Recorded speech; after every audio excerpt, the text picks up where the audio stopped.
আপনারা চালাচ্ছেন। যদি খেলতে চান তো রাজপথে আসেন, বাংলাদেশের ছাত্ররা আপনাদের সাথে খেলতে প্রস্তুত আছে। সর্বশেষ আরো একটি জিনিস বলে দিয়ে আমার বক্তব্য শেষ করব। ডানে দালাল, বামে দালাল, সামনে দালাল, পেছনে দালাল, আমিও দালাল, কিন্তু আমি বাংলাদেশের দালাল। ওই দালালদেরকে বাংলাদেশের রাজপথে দাঁড়িয়ে মোকাবেলা করবো ইনশাআল্লাহ। সংগ্রামী উপস্থিতি, এ পর্যায়ে বক্তব্য রাখবেন, সমাপনী বক্তব্য রাখবেন বাংলাদেশ জাতীয় ছাত্র সমাজের কেন্দ্রীয় কমিটির সংগ্রামী আহ্বায়ক, যার দিক নির্দেশনায় বাংলাদেশ ছাত্র সমাজ আজ সুসংগঠিত, সাইফুল ইসলাম। এই তোমার দেশ আমার দেশ বাংলাদেশ, বাংলাদেশ তোমার দেশ আমার দেশ বাংলাদেশ, বাংলাদেশ তোমার দেশ আমার দেশ বাংলাদেশ, বাংলাদেশ তোমার দেশ আমার দেশ বাংলাদেশ, বাংলাদেশ।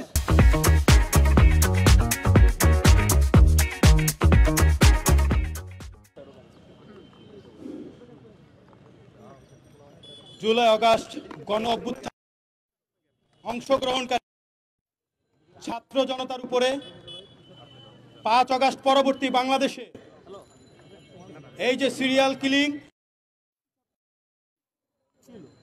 এই যে ছাত্র জনতার অনিরাপত্তা,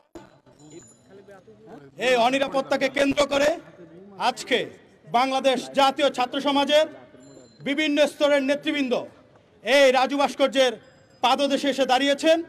আপনাদের সকলকে এবং আমার সম্মুখে উপস্থিত সকল সাংবাদিকবৃন্দকে বাংলাদেশ জাতীয় ছাত্র সমাজের পক্ষ থেকে সংগ্রামী শুভেচ্ছা জানিয়ে আমি আমার সংক্ষিপ্ত বক্তব্য শুরু করছি। সংগ্রামী নেতৃবৃন্দ,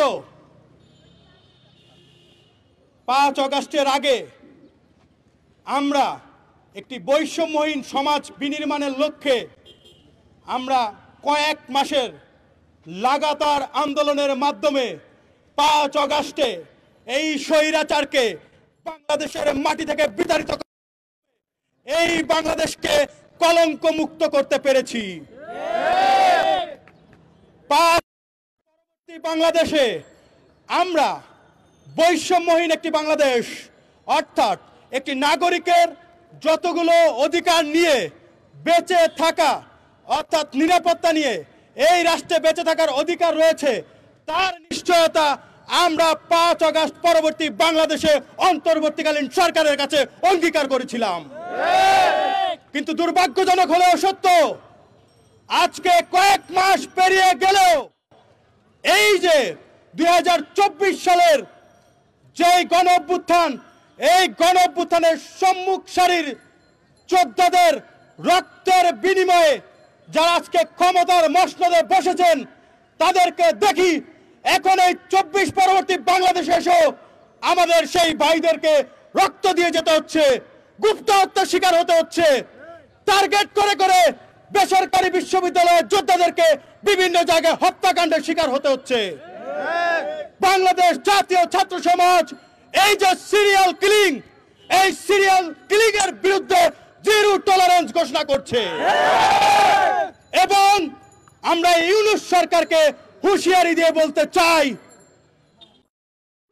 আমরা রক্ত দিয়েছিলাম একটি রক্তপাতহীন ভবিষ্যৎ বাংলাদেশ বিনির্মাণের লক্ষ্যে। আমরা দেখতে পাচ্ছি আপনারা ক্ষমতার মসনদে বসার পরেও আমাদেরকে রক্ত দিয়েই যেতে হচ্ছে। তাহলে আপনাদের ওই চেয়ারে বসে থেকে লাভ কি? স্বরাষ্ট্রমন্ত্রীকে হুঁশিয়ারি দিয়ে বলতে চাই, আপনি যদি এই গুপ্ত হত্যাকারীদেরকে চিহ্নিত করতে না পারেন, ব্যর্থতার দায়ভার নিয়ে আপনি আপনার পদ থেকে অব্যাহতি নেন। আমরা বিশ্বাস করি এই যে বৈষম্যহীন বাংলাদেশ আমরা দেখতে চেয়েছিলাম, সেটি আপনারা পারছেন না। সংস্কার থেকে শুরু করে বিভিন্ন রকম দোহাই দিয়ে আপনারা শুধুমাত্র কালক্ষেপণ করে যাচ্ছেন।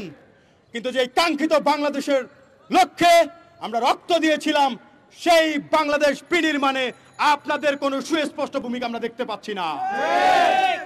আমরা বিগত দিনে চুপ করেছিলাম, কিন্তু আমরা দেখতে পাচ্ছি আমাদের চুপ করে থাকার ফলে আপনারা ক্ষমতার মসনদে বসে শুধুমাত্র উপভোগ করছেন, রাষ্ট্রের কল্যাণে ন্যূনতম কাজটুকু আমরা আপনাদের কাছ থেকে দেখতে পাচ্ছি না।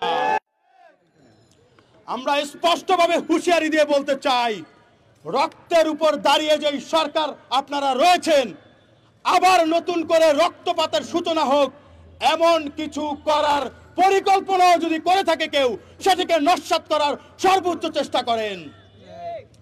এবং আমি ইতোমধ্যে একজন উপদেষ্টা বললেন এইখানে নাকি তিনি বিদেশি ষড়যন্ত্রের গন্ধ পাচ্ছেন। আমরা স্পষ্টভাবে বলতে চাই, বিদেশি যে কোনো অপশক্তিকে রুখে দেওয়ার জন্য বিগত দিনে বাংলাদেশের ছাত্র জনতা ঐক্যবদ্ধ ছিল, ভবিষ্যতেও থাকবে। এই বাংলাদেশের ভূখণ্ড নিয়ে ভবিষ্যতে আর কোনো বিদেশি শক্তিকে রাজনীতি করার সুযোগ দেওয়া হবে না। যদি কেউ মনে করে থাকে বিদেশি কূটকৌশলের মাধ্যমে, এই অন্তর্বর্তীকালীন সরকারের কাছে আদতের মাধ্যমে ভবিষ্যতে কোন একটি গোষ্ঠীকে ক্ষমতার মসনদে বসার প্রলোভন দেখিয়ে কেউ বাংলাদেশের ভূখণ্ড ছিনিয়ে নেবেন, তারা বোকার স্বর্গে বসবাস করছে, তারা দিবাস্বপ্ন দেখছেন। তারা জানেন না এই বাংলাদেশ 1971 তাদের জাত চিনিয়েছে, 1990 তাদের জাত চিনিয়েছে, 2024 তাদের জাত চিনিয়েছে, ভবিষ্যতেও তারা তাদের জাত চিনিয়ে যাবে।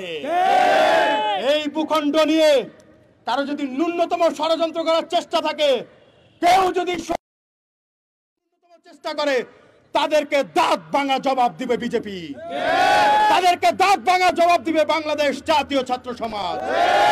মনে রাখতে হবে, বাংলাদেশের প্রশ্নে আমরা সবাই এক এবং ঐক্যবদ্ধ, বাংলাদেশের সুরক্ষায় আমরা সকলে এক এবং ঐক্যবদ্ধ। আমাদের মত পার্থক্য থাকতে পারে। আমরা গত 2 দিন আগে দেখলাম, গতকালকেও দেখলাম, আমরা যাদেরকে এই আন্দোলনের মূল স্পিরিট মনে করেছিলাম, আমরা দেখলাম যে বৈষম্য বিরোধী ছাত্র আন্দোলন সহ নাগরিক কমিটির কয়েকজন নেতার বক্তব্য আমরা দেখলাম, তারা কাউন্সিলরদেরকে পুনর্বাসন করার অপচেষ্টা করছেন। আমরা স্পষ্টভাবে বলতে চাই, এই যে বৈষম্য বিরোধী ছাত্র আন্দোলন, যাদেরকে আমরা মূল স্পিরিট মনে করে আমরা তাদেরকে সর্বাত্মক সহযোগিতা করছিলাম এবং এখনো আমাদের সর্বাত্মক সহযোগিতার মনোভাব রয়েছে, কিন্তু আমরা দেখতে পাচ্ছি তাদের যে কর্মকাণ্ড তারা যা যা করছেন, তাদের বক্তব্যের মাধ্যমে আমাদের মনে হয় যে তারা স্বৈরাচার এবং তাদের দোসরদেরকে পুনর্বাসন কেন্দ্র গড়ে তোলার চেষ্টা করছেন। আমরা স্পষ্টভাবে বলতে চাই, যদি কোনো গোষ্ঠী ভবিষ্যতে ক্ষমতায় আসার জন্য কিংবা ক্ষমতার মসনদে বসার জন্য কারোর সাথে আতাত করে, এই স্বৈরাচারকে কোন রকম সুযোগ দেওয়ার চেষ্টা করে কিংবা পুনর্বাসনের ন্যূনতম চেষ্টা করে, তাদেরকে আমরা দাঁত ভাঙা জবাব দিব। আমরা বলে দিতে চাই, স্বৈরাচার এবং তাদের দোসরদের বিরুদ্ধে ইতোমধ্যে আমরা জিরো টলারেন্স ঘোষণা করছি। সুতরাং তাদের পক্ষে যারা কথা বলবে, বিগত দিনের নির্বাচনে যারা বিজয়ী হয়েছে তাদেরকে যারা মেনে নেওয়ার প্রস্তাব দিবে, তাদেরকে বাংলার সাধারণ ছাত্র জনতা প্রত্যাখ্যান করবে। একটি কথাই বলতে চাই, মাননীয় স্বরাষ্ট্রমন্ত্রীকে বলতে চাই, আগামী 24 ঘন্টার মধ্যে এই যে আমার যেই ভাইয়েরা গুম হয়েছে, খুন হয়েছে, যারা হত্যার হুমকি পাচ্ছে, যারা হত্যার হুমকি দিচ্ছে, যারা গুমের সাথে জড়িত, যারা খুনের সাথে জড়িত, তাদেরকে চিহ্নিত করে বিচারের মুখোমুখি করাতে না পারলে আপনাদেরকে ওই ক্ষমতার মস্তক থেকে টেনে ইস্ত্রে ফেলে দিব আমরা ইনশাআল্লাহ। আমরা যদি আগামী 24 ঘন্টার মধ্যে এই স্বরাষ্ট্রমন্ত্রী যদি তাদেরকে চিহ্নিত করতে না পারে, চিহ্নিত করে যদি বিচারের মুখোমুখি করাতে না পারে, তাহলে স্বরাষ্ট্র মন্ত্রণালয় ঘেরাওর হুঁশিয়ারি আমরা দিয়ে যাচ্ছি। সকলকে সংগ্রামী শুভেচ্ছা জানিয়ে আমি আমার সংক্ষিপ্ত বক্তব্য শেষ করছি। এখন আমরা